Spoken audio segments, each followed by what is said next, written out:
എങ്ങനെയുണ്ട് 1.5 ദിവസം? Super super super. അപ്പൊ ഇനി ഇവിടുന്ന് അങ്ങോട്ടുള്ള സമയം എന്തായിരിക്കും? സൂപ്പർ. ഓക്കെ, തീർച്ചയായിട്ടും അങ്ങനെ ഒരു സൂപ്പർ അല്ലെങ്കിൽ സൂപ്പർ ആകണമെങ്കിൽ അതിന്റെ പ്രധാനപ്പെട്ട ഇൻഗ്രീഡിയൻസ് എന്ന് പറയുന്നത് നിങ്ങളൊക്കെ തന്നെയാണ്.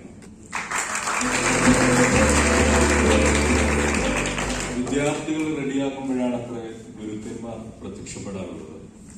അപ്പൊ ആക്ച്വലി ആർക്കാണ് കൈയടി വേണ്ടത്?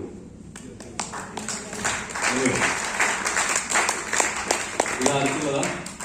പഠിച്ചത് ആർക്കുള്ളതാ? ആയില്ലല്ലോ.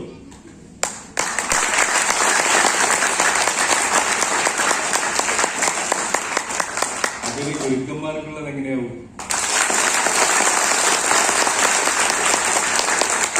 ഓക്കെ, എന്തായാലും വാല്യൂബിൾ ടൈമാണ്, നമുക്ക് വേസ്റ്റ് ചെയ്യാനില്ല. ഞാൻ പറയേണ്ട കാര്യങ്ങളൊക്കെ അഥവാ എങ്ങനെയാണ് നിങ്ങളിവിടെ എത്തിയത് എന്നാണ് ഇസ്മൽ സാർ സൂചിപ്പിച്ചത്. അതിന് ചില കാര്യകാരണങ്ങളൊക്കെ ഈ പറഞ്ഞതൊക്കെ ആയിരിക്കാം. ആക്ച്വലി അൽത്താഫ് സാറ് എന്റെ വീട്ടിൽ വന്ന സമയത്ത് അതിനു മുൻപ് അപ്പൊ ഞാൻ ഇപ്പൊ അത് മനസ്സിലാക്കുന്നത് തീർച്ചയായിട്ടും അത് ദൈവികമായിട്ടുള്ള ഒരു വിളിയായിരുന്നു എന്ന് തന്നെയാണ്. കാര്യം കമ്പനിയെ കുറിച്ചോ പ്രോഡക്റ്റുകളെ കുറിച്ചോ ഒരു അറിവുമില്ലാത്ത എന്റെ കയ്യിൽ എങ്ങനെയാണ് ഒരു കവചപ്രാശിന് ഓർഡർ വരിക? അപ്പൊ നിങ്ങൾക്കൊക്കെ ഓർഡർ വരികയാണെങ്കിൽ മൈലേജ് സ്റ്റൈൽ ചെയ്തുകൊണ്ടിരിക്കുന്ന ആൾക്കാരാണ് അല്ലേ? ഇത് പ്ലാൻ പോലും കേൾക്കാത്ത,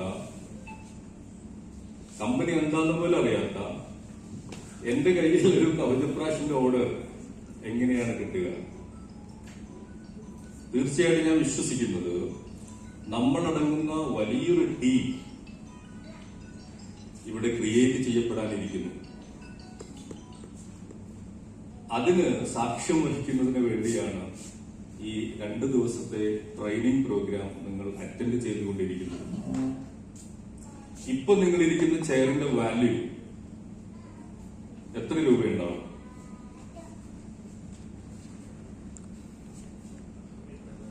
ഈ ചെയറിന്റെ വാല്യൂ എത്ര ഉണ്ടാവും?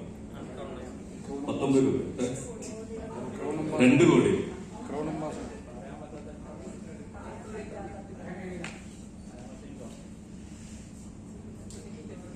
2 കോടി എന്ന് പറഞ്ഞവരുണ്ട്, ഇൻഫിനിറ്റ് നമ്പർ പറയാൻ പറ്റാത്ത രീതിയിലുള്ളതെന്ന് പറഞ്ഞവരുണ്ട്. ആക്ച്വലി അത് തീരുമാനിക്കുന്നത് ഇന്ന് നിങ്ങൾ ഇവിടെ വിട്ട് ഇറങ്ങിപ്പോകുന്ന സമയത്ത് എടുക്കുന്ന തീരുമാനമാണ്. ആ തീരുമാനത്തിന്റെ പുറത്താണ് ആ വാല്യൂ നിശ്ചയിക്കപ്പെടുന്നത്. ഉറച്ച തീരുമാനം എടുത്തല്ലേ? എന്ത് തീരുമാനം എടുത്തത്? വിജയിച്ചേ അടങ്ങും. പിന്നെന്ത് തീരുമാനം എടുത്തത്? വിജയിപ്പിച്ചേ അടങ്ങും. ഓക്കെ, പിന്നെന്ത് തീരുമാനം എടുത്തത്?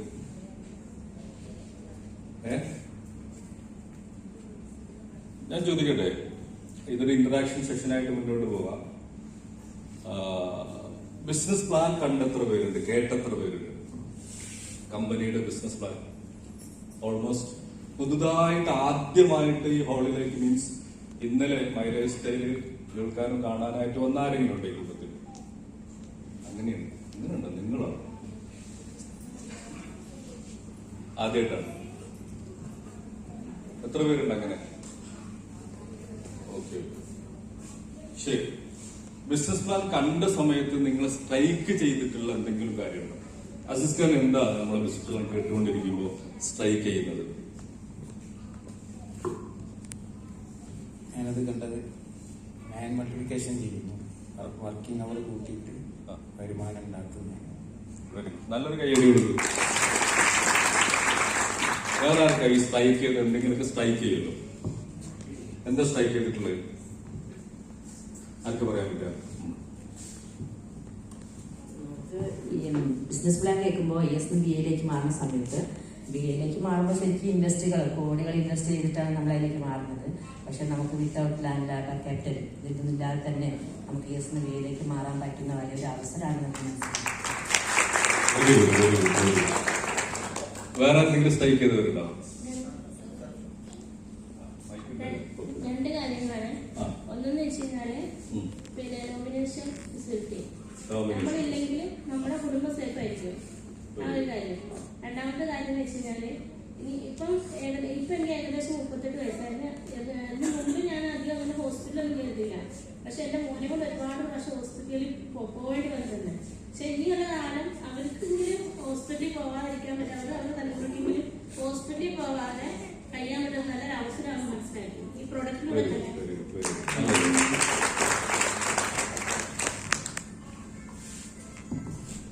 എൻ്റെ പേര് മണികണ്ഠൻ, തൃശ്ശൂരിൽ നിന്ന് വരുന്നു. ഞാൻ 35 വർഷത്തോളമായിട്ട് കൺസ്ട്രക്ഷൻ ഫീൽഡിൽ കോൺട്രാക്ട് എടുത്ത് നടത്തുന്ന വ്യക്തിയാണ്.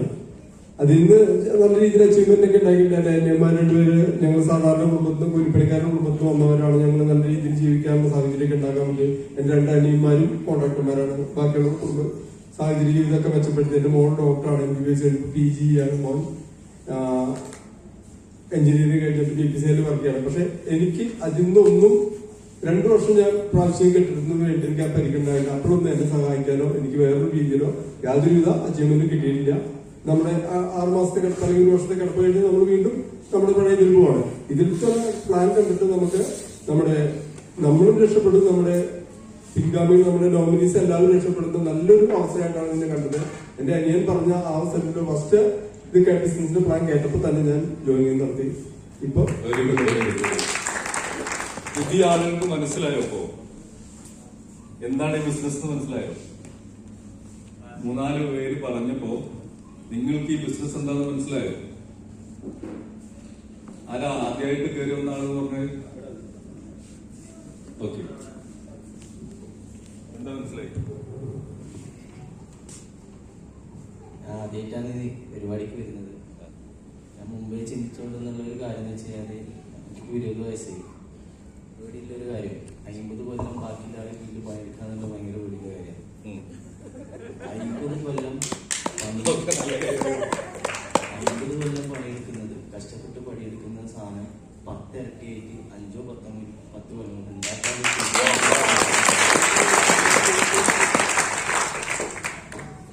ഇസ്മായിൽ സാറിന് നല്ലൊരു കൈയടി കൊടുക്കും.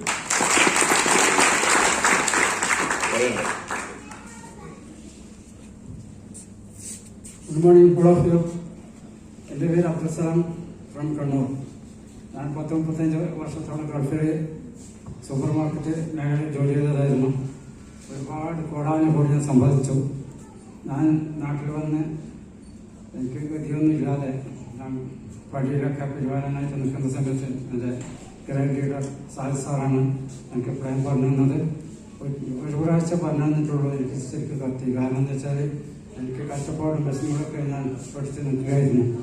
ഞാൻ കുറച്ച് പ്രോഡക്റ്റ് വാങ്ങി ഉപയോഗിച്ചു. എനിക്ക് ജീവിതശൈലി രോഗങ്ങളൊക്കെ ഉണ്ടായിരുന്നു. BP, ഷുഗർ, കൊളസ്ട്രോൾ എല്ലാം ഉണ്ടായിരുന്നു. അതൊക്കെ ഈ പ്രൊഡക്റ്റുകൾ കൂടി മാറ്റി ഞാൻ ഇപ്പോൾ TC അപ്പോൾ റാങ്കിലാണ് ഉള്ളത്. അതുകൂടാതെ സാറുമായിട്ട് ഞാൻ ഈ സ്റ്റേജിൽ 68 വയസ്സായെങ്കിലും ഞാൻ ഒന്നിച്ചിട്ട് ഡാൻസൊക്കെ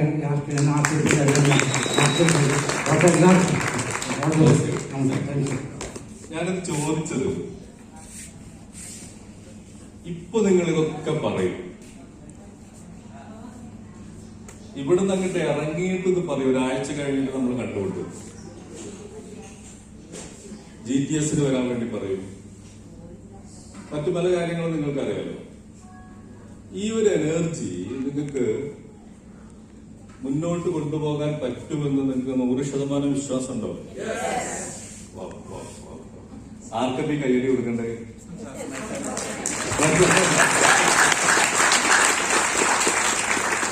പക്ഷേ ഞാൻ പറയാം, ഇങ്ങനെയുള്ള കുറെ ആൾക്കാരെ നമ്മള് കുറെ കാലമായിട്ട് കണ്ടിട്ട് മനസ്സിലായി. കൂടെ ഇരുന്നിട്ടുണ്ട്, കൂടെ യാത്ര ചെയ്തിട്ടുണ്ട്. ഇതുപോലൊരു RTP അൽത്താഫ് സാറ് ഞങ്ങൾക്ക് വേണ്ടി ക്രിയേറ്റ് ചെയ്തൊരു സമയമുണ്ട്. എനിക്ക് തോന്നുന്നു കാലിക്കറ്റില് ആനക്കാൻ പോയി അല്ലേ സാറേ? അന്ന് എനിക്ക് തോന്നുന്നു ഇതിൽ കൂടുതൽ ആൾക്കാരുണ്ട്. സത്യസന്ധമായിട്ട് പറഞ്ഞാൽ ഞാനും ഇസ്മായിൽ സാറല്ലാത്ത വേറെ ആരെങ്കിലും നിങ്ങളുടെ കൂടെ ഉണ്ടോ? ഒരാള് പോലും ഇല്ല. സത്യം ഇല്ലല്ലോ. ഏകദേശം 59 പേരുണ്ട് ഗൾഫിൽ വന്നത്. ഇപ്പൊ ആകെ ഇവിടെ ജീവിച്ചിരിക്കുന്ന ഞാനും. അപ്പൊ ഞാനൊക്കെ നല്ലൊരു കൈ വരുന്നത്. നമുക്ക് അത്തരം കാര്യങ്ങളൊന്നും ചർച്ച ചെയ്തിട്ട് ഞാൻ മൈക്ക് അൽത്താഫ് സാറിന് കൈമാറും. എന്തുകൊണ്ടായിരിക്കും ഇത്രയും നല്ല ഓപ്പർച്യൂണിറ്റി? കാര്യങ്ങളൊക്കെ നമുക്ക് മനസ്സിലായി, വളരെ നല്ല ബിസിനസ് അവസരമാണെന്ന് പറഞ്ഞു. നിന്റെ പേരെന്തായിരുന്നു? സഫ്വാൻ. 50 വർഷല്ലേ? നീ തന്നെയല്ലേ ആൻസർ പറഞ്ഞു? 50 വർഷത്തെ ലാബ് എഫേർട്ട് ഇടുന്നത് അത്ര സുഖകരമല്ല എന്നൊക്കെ മനസ്സിലായാൽ പോലും എന്തുകൊണ്ടായിരിക്കും പല ആളുകളും അന്ന് വന്ന 59 പേരിൽ ഈ 2 പേരില്ലാതെ ബാക്കി ആളുകളൊക്കെ നിർത്തിവെച്ചത്? വാവ്, ഗ്രേറ്റ്. നല്ലൊരു കൈ. എന്താ ഈ ക്ഷമ എന്നോട് ഉദ്ദേശിക്കുന്നത്?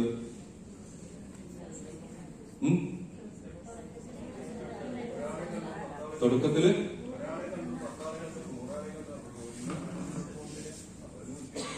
അഥവാ അവര് ഞാൻ തുടക്കത്തിൽ പറഞ്ഞ തീരുമാനം എടുത്തിരുന്നില്ല. തീരുമാനം എടുക്കാന്ന് പറഞ്ഞ എന്താ അർത്ഥം? തീരുമാനം. ഇപ്പൊ ഞാൻ കോഴിക്കോട് പോകാൻ വേണ്ടി തീരുമാനിച്ചു. ഞാൻ ഡ്രസ്സൊക്കെ ചെയ്തുകൊണ്ടിരിക്കുന്ന സമയത്താണ് സൂറ മേഡത്തിന്റെ കോള് വരുന്നത്. സാറ് അത്യാവശ്യമായിട്ട് തൃശ്ശൂരിലേക്കൊന്ന് പോകേണ്ട ആവശ്യമുണ്ട്, സാർ വരുമോ? ഞാൻ ഓക്കെ എന്ന് പറഞ്ഞാൽ എന്റെ തീരുമാനത്തിന് എന്താ പറയാ? കോഴിക്കോട്ട് പോകാനെടുത്ത തീരുമാനത്തിന് പിന്നെന്തായിരുന്നു? ഉറച്ച തീരുമാനം എന്ന് പറഞ്ഞാൽ എന്താ?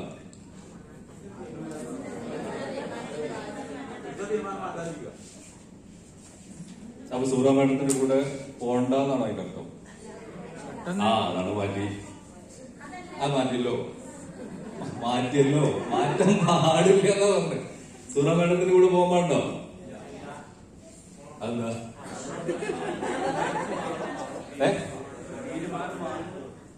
പോകാൻ പാടോ? യെസ്. ആദ്യം കോഴിക്കോട്ടേക്ക് പോകാൻ തീരുമാനമെടുത്ത ഒരാൾ ഒരു കാരണവശാലും അത് മാറ്റാൻ പാടില്ല. പാടുണ്ടോ? ഒരു കാരണവശാലും അത് മാറ്റിയാൽ ആദ്യം എടുത്ത തീരുമാനം എന്തല്ല? തീരുമാനം അതിനെ പറയൂല. അപ്പോ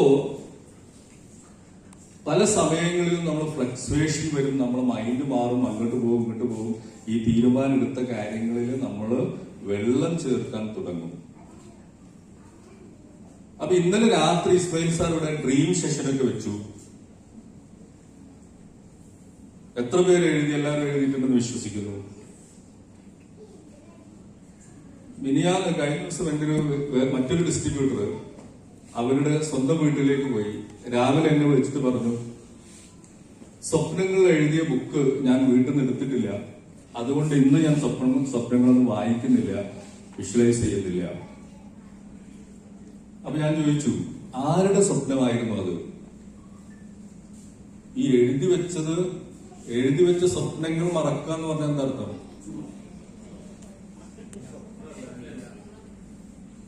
എഴുതി വെച്ച സ്വപ്നങ്ങള് മറന്നുപോയി എന്ന് പറഞ്ഞാൽ എന്താ അർത്ഥം? അപ്പൊ ലീഡർമാര് എഴുതാൻ പറഞ്ഞപ്പോ 25 എഴുതാൻ പറഞ്ഞപ്പോ ലീഡർമാർക്ക് വേണ്ടി എഴുതി വെച്ചതാണ്.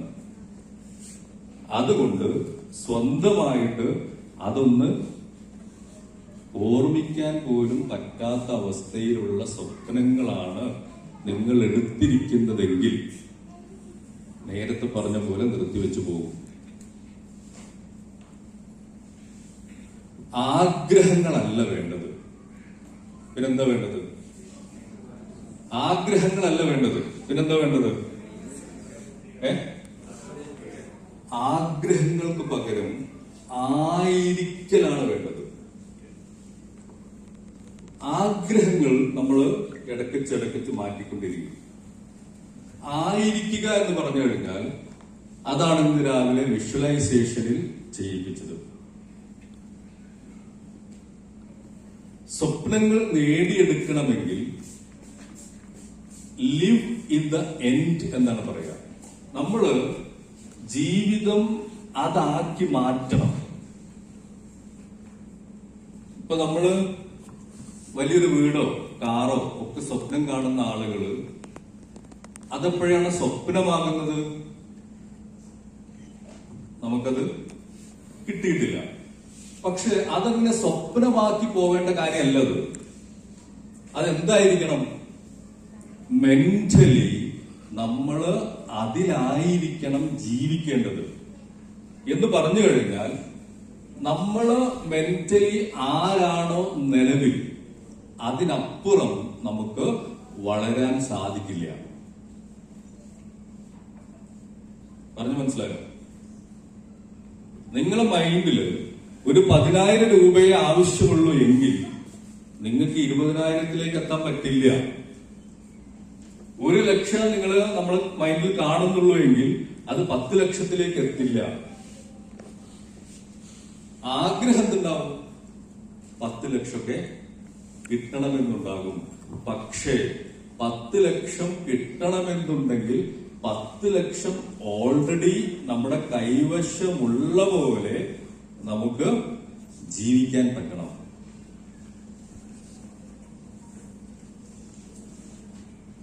അതെങ്ങനെ സാധിക്കാം? അവിടെയാണ് ഇന്നലെ നിങ്ങളോട് പറഞ്ഞിട്ടുള്ള ബ്രെയിനിനെ കുറിച്ച് നമ്മൾ ഒന്നുകൂടി റീകലക്ട് ചെയ്യേണ്ടത്.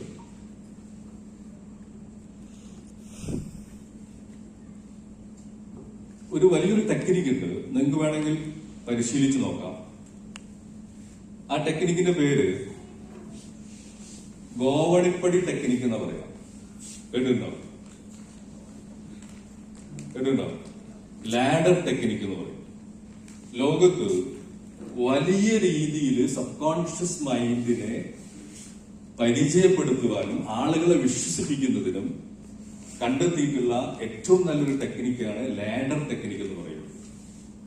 ഈ ലാഡർ ടെക്നിക്ക് എന്ന് പറഞ്ഞു കഴിഞ്ഞാൽ നമ്മളുടെ സബ് കോൺഷ്യസ് മൈൻഡ് എന്താണോ വിശ്വസിക്കുന്നത് അത് 100% നമ്മളിലേക്ക് അട്രാക്ട് ചെയ്യുമെന്ന് കാണിച്ചു കൊടുക്കുന്ന ഒരു ഉദാഹരണമാണ്. അത് ചെയ്യേണ്ടത് ഇത്രയേ ഉള്ളൂ. ഒരു 3 ദിവസം എടുത്തിട്ട് രാത്രി ഉറങ്ങുന്നതിന് മുൻപ് നമ്മൾ എന്ത് ചെയ്യാം? മനസ്സുകൊണ്ട് ഒരു കോടിപ്പടി കയറുന്നതായിട്ട് സങ്കല്പിക്കുക. എന്ത് ചെയ്യണ്ടേ? വലത് കൈകൊണ്ട് പിടിക്കുന്നു, വലത് കാൽ എടുത്തു വെക്കുന്നു, നമ്മൾ കോടി കയറുന്നു, അതിനുശേഷം കോടിയിൽ നിന്ന് ഇറങ്ങുന്നു. ഇങ്ങനെ പല ആവർത്തി ചെയ്തുകൊണ്ടിരിക്കുക. രാവിലെ ഒരു പേപ്പർ ഉപയോഗിച്ചിട്ട് എന്ത് ചെയ്യണം? ഞാൻ കോവണിപ്പടി കയറില്ല എന്ന് എഴുതണം. എഴുതിയിട്ട് എന്ത് ചെയ്യണം? എവിടെങ്കിലും ഒട്ടിച്ചു വെക്കുക. കഴിവിന്റെ പരമാവധി റിപ്പീറ്റ് ചെയ്ത് പേപ്പറിൽ എഴുതുക. ഞാൻ കോണി കയറൂല, കോണി കയറൂല, കോണി കയറൂല, കോണി കയറൂല എന്ന് എഴുതുക. രാത്രി എന്ത് ചെയ്യണം? മനസ്സുകൊണ്ട് കോണി കയറണം. രാവിലെ എന്ത് ചെയ്യണം? കയറില്ല, കയറില്ല, കയറില്ല എന്ന് എഴുതുകയും പറയുകയും ചെയ്യണം. ഇവിടെ സംഭവിക്കുന്നത് നമ്മുടെ സബ് കോൺഷ്യസ് മൈൻഡിലേക്ക് നമ്മൾ വിഷ്വലൈസ് ചെയ്യുന്ന ഈ കോണി കയറുന്ന പരിപാടി സബ് കോൺഷ്യസിലേക്ക് എത്തിക്കഴിഞ്ഞാൽ 110% നമ്മൾ അടുത്ത ദിവസങ്ങളിൽ ഒരാഴ്ചക്കുള്ളിൽ ഒരു കോടി കയറും.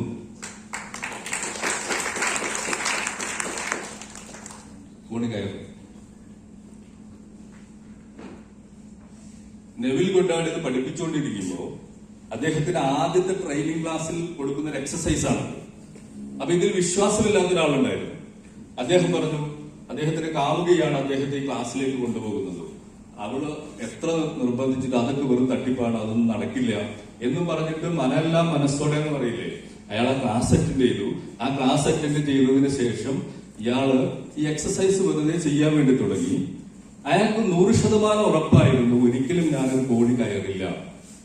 നമ്മൾ ഈ കാണുന്ന സ്റ്റെപ്പുകളില്ല, സാധാ കോണിയില്ല, അതിലാണ് കയറേണ്ടത്. ഇയാൾ അങ്ങനെ വെറുതെ ചെയ്തു നോക്കി. പക്ഷെ അത്ഭുതം എന്ന് പറയട്ടെ, അദ്ദേഹത്തിന്റെ അച്ഛൻ വിളിക്കുന്നു, നീ എത്രയും പെട്ടെന്ന് വീട്ടിലെത്തണം, അമ്മയ്ക്ക് സുഖമില്ല.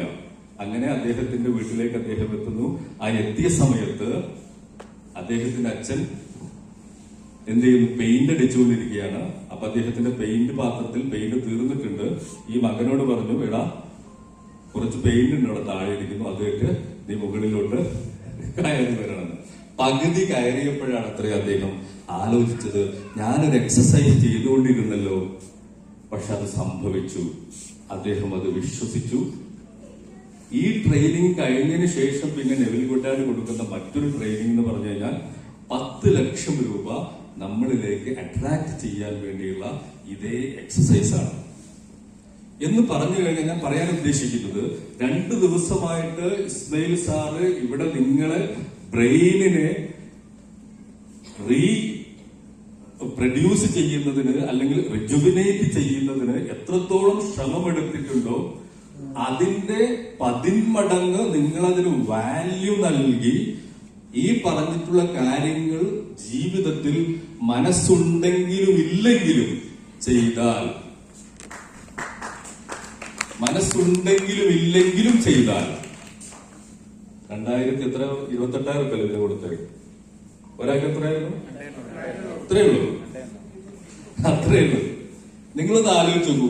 ഈ പറയുന്ന വിഷ്വലൈസേഷൻ ടെക്നിക്കും അതേപോലെ ഇവിടെ പറഞ്ഞു തന്നിട്ടുള്ള ഓരോ ടെക്നിക്കുകളും കാര്യങ്ങളും യഥാർത്ഥത്തിൽ സയന്റിഫിക്കലി പ്രൂവൺ ആണ്. അതുകൊണ്ട് നിങ്ങൾക്ക് 100% വിശ്വസിക്കാൻ പറ്റും. നിങ്ങൾ എന്താണോ മനസ്സിൽ കാണുന്നത് അത് 100% സംഭവിച്ചിരിക്കും. എങ്ങനെയാണത് സംഭവിക്കുന്നത് എന്ന് ആലോചിച്ചു കഴിഞ്ഞാൽ നമുക്കറിയാം, നമുക്ക് കൈയുണ്ട്, കാലുണ്ട്, കണ്ണുണ്ട്, ഇതെല്ലാം ഉണ്ട്. പക്ഷേ ഇതിനപ്പുറം ചില കഴിവുകൾ നമുക്കുണ്ട്. എനിക്ക് ഈ കൈ ഉള്ളത് പോലെ തന്നെ എനിക്ക് ഇൻവിസിബിൾ ആയിട്ടുള്ള ഒരു കൈയുണ്ട്. എനിക്ക് 2 കണ്ണുള്ള പോലെ തന്നെ എനിക്ക് ഇൻവിസിബിൾ ആയിട്ടുള്ള 2 കണ്ണുണ്ട്, അഥവാ കാണാൻ പറ്റാത്ത കണ്ണുണ്ട്. അത് എന്റെ സോളിന്റെ കണ്ണാണ്, എന്റെ ആത്മാവിന്റെ കണ്ണാണ്. ആ കണ്ണിനെ പരിശീലിപ്പിക്കാൻ എനിക്ക് പറ്റിക്കഴിഞ്ഞാൽ, ആ കൈയിനെ പരിശീലിപ്പിക്കാൻ പറ്റിയാൽ, അഥവാ നമ്മളിപ്പോ ഇവിടെ നിന്നിട്ട് സങ്കല്പിക്കുകയാണ്, നമ്മൾ ഫ്രിഡ്ജിൽ നിന്ന് ഒരു ഐസ് കട്ട എടുക്കുന്നതായിട്ട് സങ്കല്പിച്ചിട്ട് ആ തണുപ്പ് നിങ്ങൾക്ക് എന്ത് ഫീൽ ചെയ്യുന്നു, അതൊരു മനുഷ്യൻ ഫീൽ ചെയ്യും. ഫീൽ ചെയ്താൽ മനസ്സിലാക്കാനുള്ളത്, നിങ്ങൾക്ക് ഒരു എക്സ്ട്രാ ഓർഡിനറി പവർ നിങ്ങളിൽ പ്രവർത്തിക്കാൻ തുടങ്ങിക്കഴിഞ്ഞു. നിങ്ങൾക്ക് ഒരു പൂവ്, ഒരു റോസ് പൂവ് സ്മെല്ല് ചെയ്യുന്ന സാങ്കല്പികമായിട്ട് ആ പൂവിന്റെ സ്മെല്ല് എന്ന് നിങ്ങൾ യഥാർത്ഥത്തിൽ അനുഭവിക്കുന്നു. ആ സമയം മുതൽ നിങ്ങൾക്ക് എക്സ്ട്രാ സെൻസറി പവർ ഡെവലപ്പ് ചെയ്ത് കഴിഞ്ഞു. ഇങ്ങനെ നമ്മുടെ പഞ്ചേന്ദ്രിയങ്ങൾ മുഴുവനും എക്സ്ട്രാ സെൻസറി പവറിലേക്ക് ഡെവലപ്പ് ചെയ്തു വരുന്ന സമയത്ത് നിങ്ങൾ ആരായിരിക്കും? ഒരു സൂപ്പർ ഹ്യൂമൻ ബീയിങ് ആയിരിക്കും. ആരായിരിക്കും? ഒരു സൂപ്പർ ഹ്യൂമൻ ബീയിങ് ആയിരിക്കും. സാധാരണക്കാരിൽ നിന്നും അസാധാരണക്കാരനായിട്ടുള്ള എന്ത് കാര്യങ്ങളും നേടിയെടുക്കാൻ പറ്റുന്ന, ആയിരക്കണക്കിന് ആളുകളെ ലീഡ് ചെയ്ത് മുന്നോട്ട് കൊണ്ടുപോകാൻ പറ്റുന്ന, സ്കില്ലായിട്ടുള്ള, ഓർഗനൈസ്ഡ് ആയിട്ടുള്ള ഏറ്റവും നല്ല ലീഡേഴ്സ് ആയിട്ട് എനിക്കും നിങ്ങൾക്കും മാറാൻ വേണ്ടി പറ്റാവുന്ന രീതിയിലുള്ള ചില പരിശീലനങ്ങളാണ് എന്റെ പ്രിയപ്പെട്ട സുഹൃത്തുക്കളെ ഈ 2 ദിവസങ്ങളിലായിട്ട് നമുക്ക് കിട്ടിയിട്ടുള്ളത്. നമ്മളൊക്കെ ആരായിരിക്കും? Super human being. പക്ഷെ എന്ത് വേണം? പരിശീലനം വേണം. Practice makes men perfect. Practice ആണ് ആളുകൾ എന്ത് ചെയ്യുന്നത്? പെർഫെക്റ്റ് ആക്കുന്നത്. അതുകൊണ്ട് വിഷ്വലൈസേഷൻ എന്നാ നിർത്തേണ്ടത്? എന്നാ നിർത്താൻ പറഞ്ഞു സാറേ? 2 ആഴ്ച എത്ര നിർത്താൻ പറഞ്ഞില്ലേ? അപ്പൊ അപ്പൊ നിങ്ങൾ മുഴുവൻ ക്ലാസ് എടുത്തിട്ടില്ലേ? എന്താണ് എന്താ പറഞ്ഞത്? റിപ്പീറ്റ് ചെയ്യാൻ പറഞ്ഞു. ഇതിൽ കഴിഞ്ഞ വർഷം RTPയിൽ പങ്കെടുത്ത എത്ര പേരുണ്ട്? ഓക്കെ, റിപ്പീറ്റ് ചെയ്യാറുണ്ടായിരുന്നോ? എന്തായാലും ചെയ്തേക്കുക. ഇതിന് ടാക്സ് ഒന്നും കൊടുക്കണ്ടല്ലോ, കൊടുക്കണം. അപ്പോ 100% നമുക്ക് വിജയിക്കാൻ പറ്റും. ആളുകള് എന്തുകൊണ്ടാണ് നെറ്റ്വർക്ക് മാർക്കറ്റിംഗിൽ എസ്പെഷ്യലി പരാജയപ്പെടുന്നത്, ആളുകൾ ഇടയ്ക്ക് വെച്ച് നിർത്തിവെച്ച് പോകുന്നത് എന്ന് പറഞ്ഞു കഴിഞ്ഞാൽ ഈ കേൾക്കുന്ന കാര്യങ്ങൾ, പഠിപ്പിക്കുന്ന കാര്യങ്ങൾ ആളുകൾ എന്ത് ചെയ്യില്ല, പ്രാക്ടീസ് ചെയ്യില്ല. അവിടെയാണ് പ്രശ്നം. പ്രാക്ടീസ് ചെയ്യില്ല, അതിൽ നമുക്ക് വിശ്വാസം ഉണ്ടായില്ല. അപ്പൊ ആദ്യം പറഞ്ഞ പോയിന്റാണ് എന്ത്? Lack of patience. നമുക്ക് ക്ഷമയില്ല. എന്തിനുള്ള? നാളെ നിങ്ങൾ എന്തായാലും ചെയ്യും, മറ്റന്നാളെയും ഈ പറഞ്ഞ കാര്യങ്ങളൊക്കെ ചെയ്യും.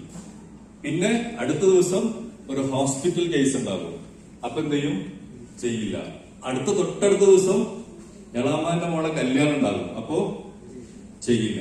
പിന്നെ അടുത്ത മാസം നമുക്കൊരു ഉത്സവം വരും, അപ്പൊ നമ്മള് ചെയ്യില്ല. പിറ്റേ ദിവസം വഴുതുണ്ടാവും, അപ്പൊ നമ്മള്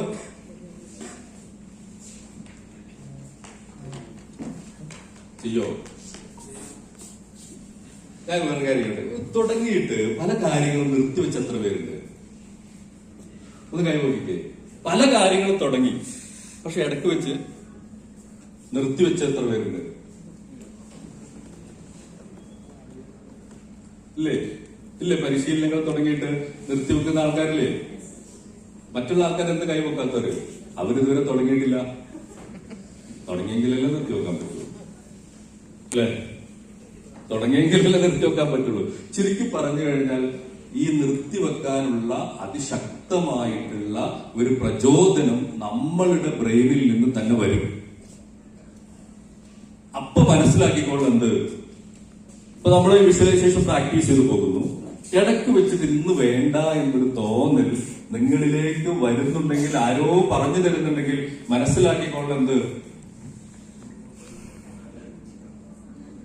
ഇത് ഫലിക്കാൻ തുടങ്ങിയിട്ടുണ്ട്. ഇപ്പൊ ഞാൻ എന്ത് ചെയ്യണം?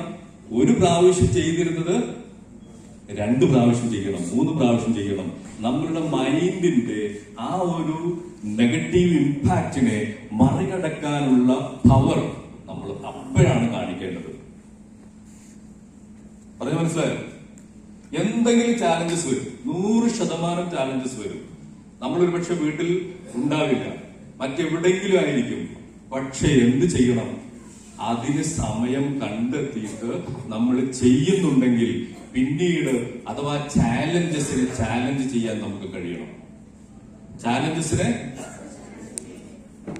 അപ്പൊ ലാക്ക് ഓഫ് പേഷ്യൻസ് എന്ന് പറയുമ്പോൾ ഇവിടെ നമുക്ക് 2,10,000 രൂപ ആഴ്ചയിൽ കിട്ടുന്നു, ഈ പറഞ്ഞിട്ടുള്ള വലിയ രീതിയിലുള്ള സക്സസ് നമുക്കുണ്ടാകുന്നു എന്നൊക്കെ നമ്മൾ വിശ്വസിച്ചിട്ട് ഫീൽഡിൽ ഇറങ്ങുന്ന സമയത്ത്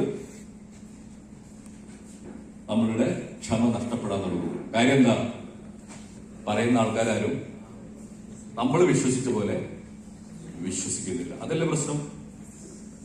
നമ്മൾ യഥാർത്ഥത്തിൽ ബുദ്ധിയുള്ള ആൾക്കാരായിരുന്നല്ലേ, അല്ലേ? അതുകൊണ്ടാണല്ലോ നമ്മൾ എന്ത് ചെയ്തത്? വിശ്വസിച്ചത്. പക്ഷെ നമ്മൾ പറയുന്ന ആൾക്കാരും എന്ത് ചെയ്യുന്നില്ല? വിശ്വസിക്കുന്നില്ല. നമ്മൾ പ്രോഡക്റ്റ് എടുത്ത പോലെ അവര് പ്രോഡക്റ്റ് എടുക്കുന്നില്ല. അപ്പൊ നമ്മൾ എന്ത് ചെയ്യും? നമ്മൾ നിർത്തിവെക്കും, നമ്മൾ വേണ്ടാന്ന് വെക്കും, നമ്മൾ പരിശീലനങ്ങൾ നിർത്തിവെക്കും, നമ്മൾ പരിപാടികളൊക്കെ വേണ്ടാന്ന് വെക്കും. ഇവിടെ പറഞ്ഞു വരുന്നത് ലാക്ക് ഓഫ് പേഷ്യൻസ് എന്ന് പറഞ്ഞു കഴിഞ്ഞാൽ നമ്മൾ ചെയ്യേണ്ടുന്ന കാര്യങ്ങൾ അർജന്റോടുകൂടി ചെയ്തുകൊണ്ടേയിരിക്കണം. ഒരു അർജൻസി, നമ്മൾ പ്ലാൻ കൊടുക്കുന്നിടത്ത് അർജന്റായിട്ട് കാര്യങ്ങൾ ചെയ്തുകൊണ്ടേയിരിക്കണം. പ്രോഡക്റ്റ് പരിചയപ്പെടുന്നിടത്ത് ചെയ്തുകൊണ്ടേയിരിക്കണം. നമ്മൾ ചെയ്യാനുള്ളതിന് യാതൊരുവിധ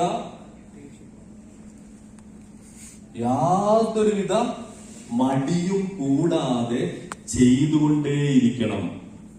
അവിടെ അർജൻസി വേണം. പക്ഷെ റിസൾട്ടിൽ നമ്മൾ എന്ത് ചെയ്യരുത്? അർജൻസി കാണിക്കരുത്. റിസൾട്ടിൽ കൂടി നമ്മൾ അർജൻസി കാണിക്കുന്നത് കൊണ്ടാണ് പലപ്പോഴും നമ്മൾ ഇത് വേണ്ടാന്ന് വെക്കുന്നത്. പറഞ്ഞു മനസ്സിലായോ? നമ്മളൊരു 4 ആളോട് പറഞ്ഞു, ആ 4 ആളും ജോയിൻ ചെയ്തില്ല. 5-ആമനോട് പറഞ്ഞു, 5-ാമത്തെ ആളും ജോയിൻ ചെയ്തില്ല. 10 ആളോട് പറഞ്ഞു, 10 ആളും ജോയിൻ ചെയ്തില്ല. പിന്നെ ഇന്റെ ലിസ്റ്റൊക്കെ തീർന്നിരുന്നത്. ഇനിയിപ്പോ വേറെ ആർക്കെങ്കിലും ലിസ്റ്റ് ഉണ്ടെങ്കിൽ നമുക്കൊന്ന് ആലോചിക്കാം എന്നുള്ള രീതിയിലേക്ക് മാറും. ഇവിടെ തുടക്കത്തിൽ നമ്മളൊരു തീരുമാനം എടുത്തിട്ടുണ്ട്. ആ തീരുമാനം ഇതിൽ വിജയിക്കുമെന്നുള്ളതാണ്. ആ വിജയം ഉണ്ടാകുന്നത് വരെ പ്ലാൻ കൊടുത്തുകൊണ്ടേയിരിക്കും. അർജന്റായിട്ട് കൊടുത്തുകൊണ്ടേയിരിക്കുക. റിസൾട്ടിന് സമയമെടുത്തേക്കാം. കല്യാണം കഴിഞ്ഞിട്ടുള്ള നവവധു വരന്മാർ കുട്ടികളുണ്ടാകണമെന്ന് ആഗ്രഹിച്ചു.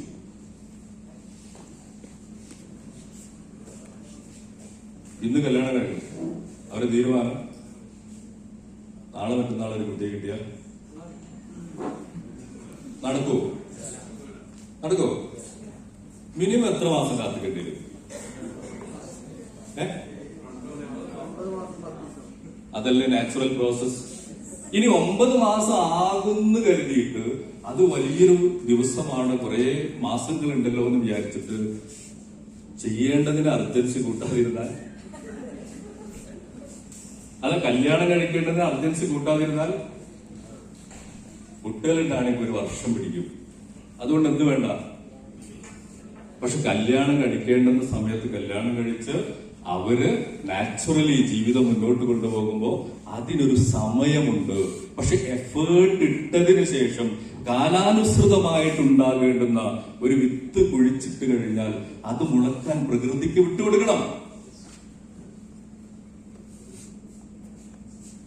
അത് മുളപ്പിക്കാനും കൂടി നമ്മളങ്ങ് തീരുമാനം എടുത്താലോ? അതാ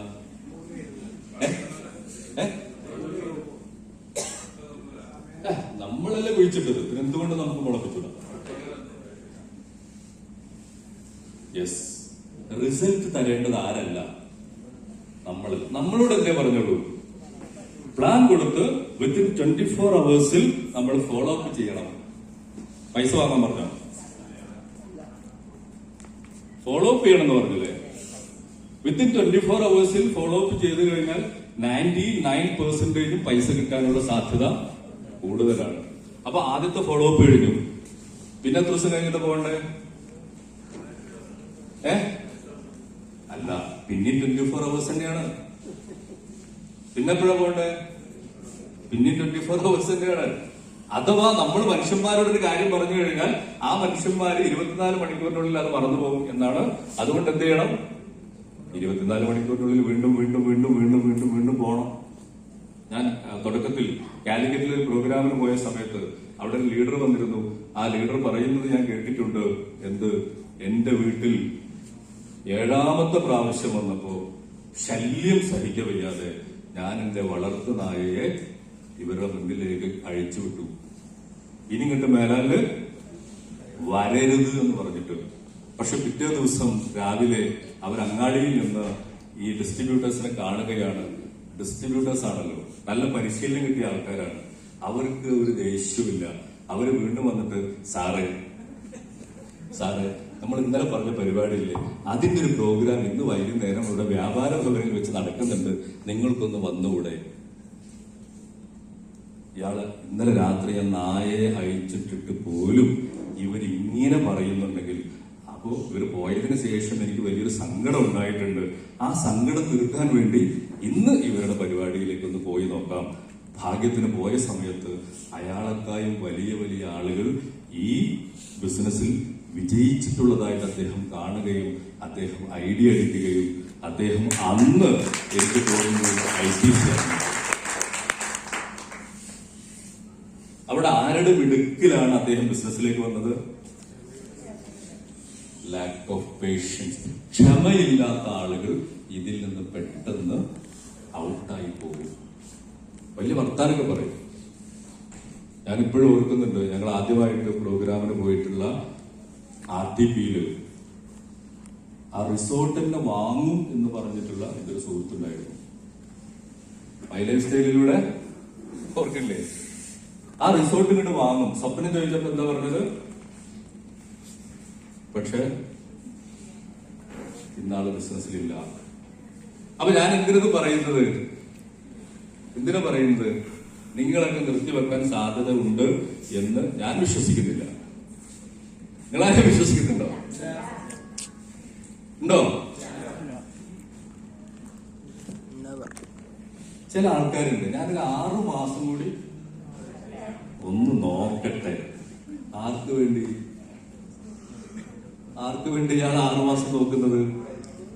ചുരുക്കി പറഞ്ഞു കഴിഞ്ഞാൽ ഈ പേഷ്യൻസ്, ക്ഷമ, തീരുമാനത്തിൽ ഉറച്ചു നിൽക്കാനുള്ള കഴിവ്, ഇത് രണ്ടും ഒരാൾക്ക് ഒത്തിണങ്ങിയിട്ടുണ്ടെങ്കിൽ 100% ഡയറക്ട് സെല്ലിംഗ് ഇൻഡസ്ട്രിയുടെ മുഴുവൻ ഫ്രൂട്ടും അവർക്ക് അനുഭവിക്കാൻ ഒരു സംശയമില്ല.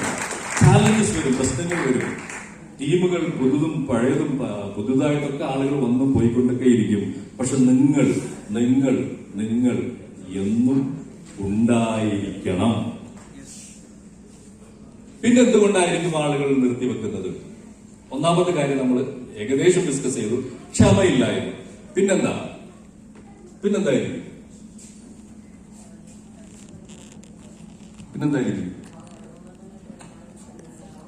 എങ്ങനെ?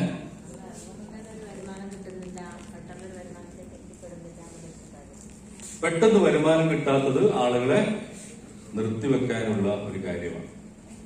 ഇവിടെ നിർത്തിവെക്കാനുള്ള പ്രധാനപ്പെട്ട കാര്യം എന്ന് പറയുന്നത് ലാക്ക് ഓഫ് എഡ്യൂക്കേഷൻ. പഠിക്കില്ല,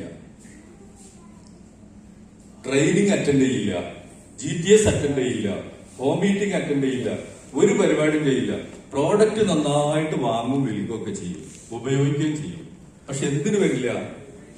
ട്രെയിനിങ്ങിന് വരില്ല. എന്താ പ്രശ്നം? നമുക്കിതിൽ വിജയിക്കണമെങ്കിൽ വലിയൊരു വാക്കുണ്ട്, നിങ്ങൾ അതൊരിക്കലും മറക്കരുത്. Relationship building. എന്താ വേണ്ടത്? റിലേഷൻഷിപ്പ് ബിൽഡിംഗ് എന്ന് പറയുന്നത് ഒരിക്കലും എന്തല്ല, നിങ്ങൾ ഇതുവരെ നിങ്ങളുടെ സുഹൃത്തുമായിട്ടോ ബന്ധുവുമായിട്ടോ ഉണ്ടായിരുന്ന ബന്ധത്തെ കുറിച്ചല്ല അത് പറയുന്നത്. ഈ ബിസിനസ്സിലൂടെ ഒരു റിലേഷൻഷിപ്പ് ബിൽഡ് ചെയ്ത് വരാനുണ്ട്. നമുക്ക് 4 തരം റിലേഷൻഷിപ്പിനെ കുറിച്ചൊന്ന് നോക്കാം. പുതുതായിട്ട് വന്നിട്ടുള്ള ആളുകൾക്ക് ഏറ്റവും കൂടുതൽ റിലേഷൻഷിപ്പ് വേണ്ടത് ആരോടാണ്? പ്രോസ്പെക്ട്സിനോടാണ്. കാര്യം അദ്ദേഹത്തിന് നാട്ടുകാരോടും വീട്ടുകാരോടും ബന്ധുക്കാരോടൊക്കെ നല്ല ബന്ധമുണ്ടെങ്കിലേ ആളുകൾ എന്ത് ചെയ്യുള്ളൂ? അവൻ പറയുന്നത് കേൾക്കുള്ളൂ. ശരിയല്ലേ? നമ്മുടെ ഒരു സുഹൃത്ത്, ഒരു ബന്ധു, ഇപ്പോ ഞാൻ അൽത്താഫ് സാറുമായിട്ട് നല്ല കണക്ഷൻ ഉള്ളത് കൊണ്ടായിരുന്നു അൽത്താഫ് സാർ വന്ന സമയത്ത് ഞാൻ ആദ്യം വേണ്ടെന്ന് വെച്ചെങ്കിലും സൈനപ്പ് ചെയ്യാനുള്ള കാര്യം. ഇസ്മായിൽ സാറ് എന്തുകൊണ്ടാണ് സൈനപ്പ് ചെയ്യാനുള്ള കാര്യം? ഞങ്ങൾ തമ്മിലൊരു ബന്ധമുണ്ടായിരുന്നു. അപ്പോ ആദ്യമായിട്ട് കടന്നു വരുന്ന ആളുകൾ, ഏറ്റവും കൂടുതൽ വിജയിക്കാൻ സാധ്യതയുള്ള ആളുകൾ, അവരുടെ ലിസ്റ്റിൽ അവരുടെ ബന്ധുക്കളെയും സുഹൃത്തുക്കളെയും ഒക്കെ പേരെഴുതി വെക്കുന്ന സമയത്ത് നല്ല റിലേഷൻഷിപ്പുള്ള ആളുകൾക്ക് കൂടുതൽ പ്രോസ്പെക്ട്സുകൾ ഉണ്ടാകും. അപ്പൊ തുടക്കക്കാരായ ആളുകൾ ശ്രദ്ധിക്കേണ്ട കാര്യം, ആളുകളോട് പരിചയപ്പെടാനും ആളുകളോട് ബന്ധങ്ങൾ ഉണ്ടാക്കാനും ആളുകളെ ഒന്ന് സ്നേഹിക്കുവാനൊക്കെ തുടങ്ങേണ്ടി വരും. എന്താ പ്രശ്നം? എന്റെ ആൾക്കാരൊക്കെ കഴിഞ്ഞു, ഞാൻ പറഞ്ഞിട്ട് ആരും കേൾക്കുന്നില്ല. പക്ഷെ ഇതിൽ ആൾക്കാരില്ലാതെ വിജയിക്കാൻ പറ്റില്ല. എന്ത് ചെയ്യേണ്ടി വരും? പുതിയ ആളുകളെ കണ്ടെത്തേണ്ടി തന്നെ വരും. അപ്പൊ നമ്മളെ റിലേഷൻഷിപ്പ് അവിടെ നമുക്ക് എല്ലാവരും ഉണ്ടാക്കിയെടുക്കേണ്ടത് പുതിയ പുതിയ ആളുകളുമായിട്ടും അതേപോലെ പഴയ ആളുകളുമായിട്ടുള്ള റിലേഷൻഷിപ്പ് ബിൽഡ് ചെയ്തിട്ട് മുന്നോട്ട് വരണം. ഇല്ലെങ്കിൽ നമ്മൾ ഈ ബിസിനസ്സിൽ നിന്ന് ഒരുപക്ഷെ ഔട്ടാവാനുള്ള സാധ്യത കൂടുതലാണ്. ഇനി രണ്ടാമതൊരു റിലേഷൻഷിപ്പ് ഉണ്ട്. എന്താണ് ആ റിലേഷൻഷിപ്പ് എന്ന് പറയുന്നത്? അവര് ഏകദേശം കുറച്ച് ടീമൊക്കെ ആയി.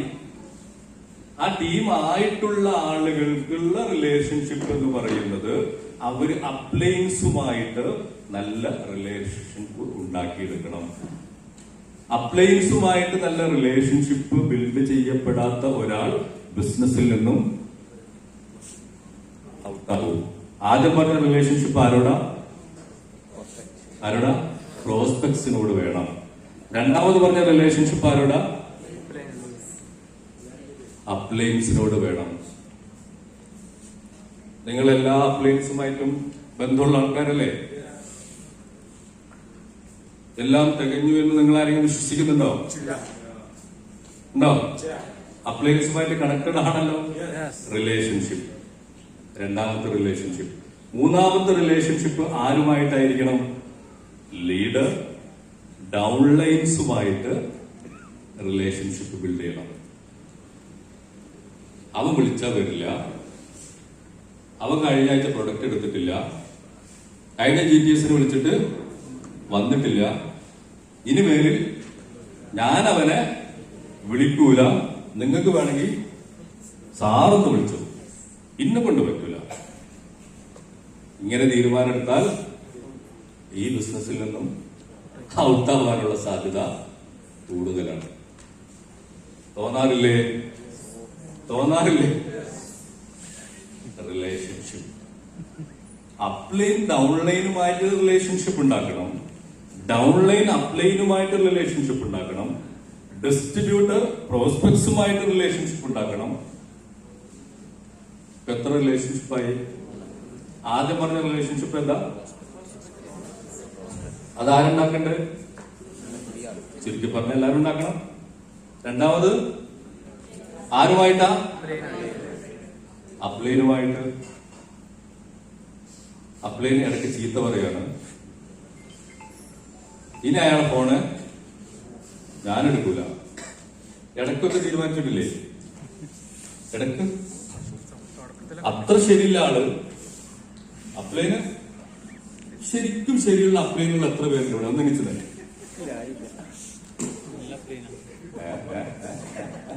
ചോദ്യം മനസ്സിലായില്ലേ? നിങ്ങൾ വിശ്വസിക്കുന്നു നിങ്ങളുടെ അപ്ലൈൻ വളരെ സൂപ്പറാണ് എന്ന് വിശ്വസിക്കുന്ന എത്ര പേരുണ്ട്?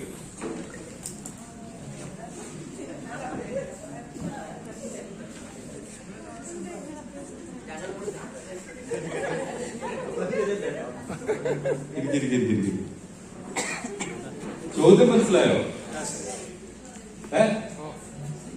സത്യസന്ധമായിട്ടാണോ പറഞ്ഞത്? ഏതോ ഒരു അപ്ലൈൻ ശരിയില്ലാത്തില്ലേ? ഉണ്ട്, പക്ഷെ പേടിട്ടുണ്ട്. പേടിച്ചിട്ടാണ് പറയുന്നത്. അസീസ് പറഞ്ഞത് പേടിച്ചിട്ടാണ് പറയാത്തത്. അപ്ലൈനൊന്നും അത്ര ഇത് ഇന്നലെ നിങ്ങളത് മനസ്സിന്ന് വലിച്ചെറിഞ്ഞപ്പോ ഇത് പോയിട്ടില്ല.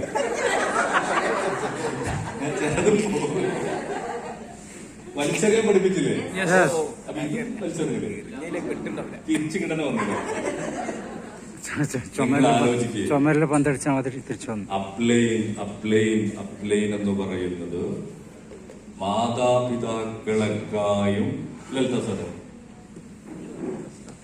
ബന്ധമുണ്ട്.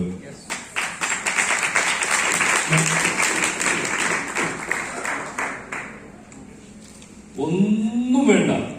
ഈ ബിസിനസ് നിങ്ങൾക്ക് പറഞ്ഞു തന്നിട്ടുണ്ടോ? ഒരിക്കലെങ്കിലും GTSന് വിളിച്ചിട്ടുണ്ടോ? അത് മതി.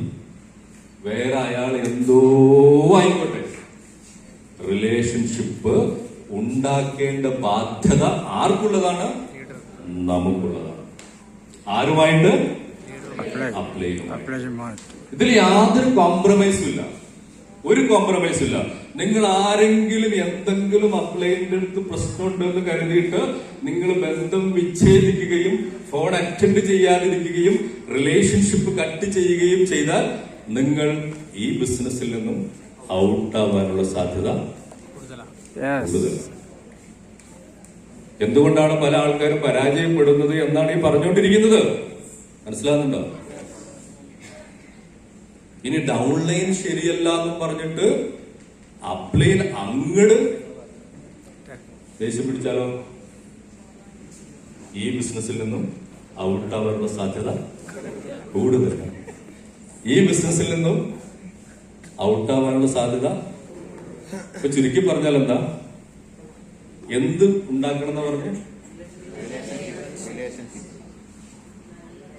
ഇനി ആരെങ്കിലും അപ്ലൈനില് കംപ്ലൈന്റ് ആയിട്ട് വരുമോ? അൽതാഫ് സാർ വെച്ചോളൂ.